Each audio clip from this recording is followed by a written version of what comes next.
ओडिशा निर्माण कनक्लेव्र प्रथम स्वागत अभिभाषण रखिथिले संवाद संपादक तथा राज्यसभा सांसद सौम्य रंजन पट्टनायक। नुआ ओडिशा निर्माण पई पूर्व अतीतर निर्माण परंपरा को फेरै आनिबाकु से आह्वान दैछन्ति। ओडिशा निर्माणर परंपरा अत्यंत गौरवमय उज्जवल। अतीतर ओडिशा निर्माण क्षेत्र में श्रेष्ठत्व प्रतिपादन करिथिला। ओडिशा निर्माणर साक्षी होउछन्ति कोणार्क मंदिर। कला संस्कृति और कृषि क्षेत्र में ओडिशा निर्माणर पटांतर नथिला। वैदेशिक आक्रमण और नंक दुर्भिक्ष जुगु निकट अतीतर राज्यर निर्माण उत्साहपद नथिला, किंतु आजिर क्षुधारू मुक्ति आंदोलन ओडिशा सफल होइतिला बोली सौम्य रंजन कहिसंती। हेले केवल क्षुधा मुक्ति रे संतुष्ट न होई विकास को आगे नेबा पई कहिसंती सौम्य रंजन पट्टनायक। मंदिर तैयारी करि परथला जो अति आनंदर सहित कहवाकू पड़ुची। दीर्घ वर्षर प्रयास परे आज आमे गोटे सफलता पाइचु जहाको निर्विवाद रे कहा जाई पारे ताहाला वर्तमान क्षुधारू मुक्ति मिली।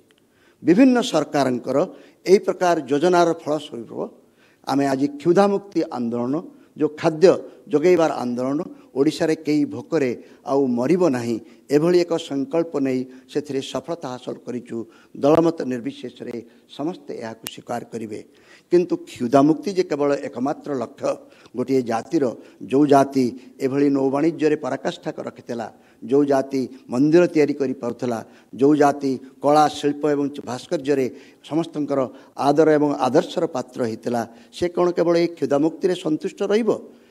तेणु क्षुधा मुक्ति परे जो प्रकार मुक्तिर आह्वान आम समस्त को आज चेतई दौची से है कि प्रकार निर्माण कार्य आम विनियुक्त हेले। ईश्वर आमको सबकिछि देइचंती। जगन्नाथ आशीर्वाद रु भूई तले आम जी पाइचु, भूई ओपे से पाइचु, भूई करे से पाइचु।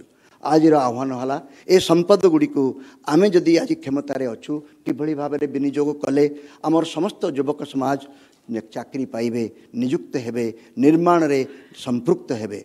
आज सारा भारत पाई निर्माण कार्य कथा समस्ते कहउचंती, किंतु नियुक्ति सृष्टि हो पारुना।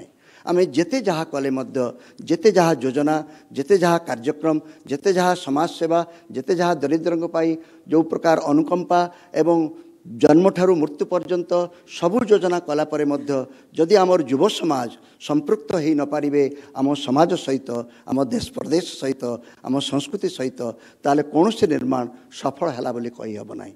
आसंतु ओडिशार जो गौरवोज्वल परंपरा थिला, आजिर जो सामाजिक एवं जातीय संस्कृति थिला निर्माण करिबारे आमे सबुठारु बेसी असुविधा सम्मुखीन होउचु। आम इच्छा रे आमे निर्माण करि पारिबु नाही। लोकंकर इच्छा निहाती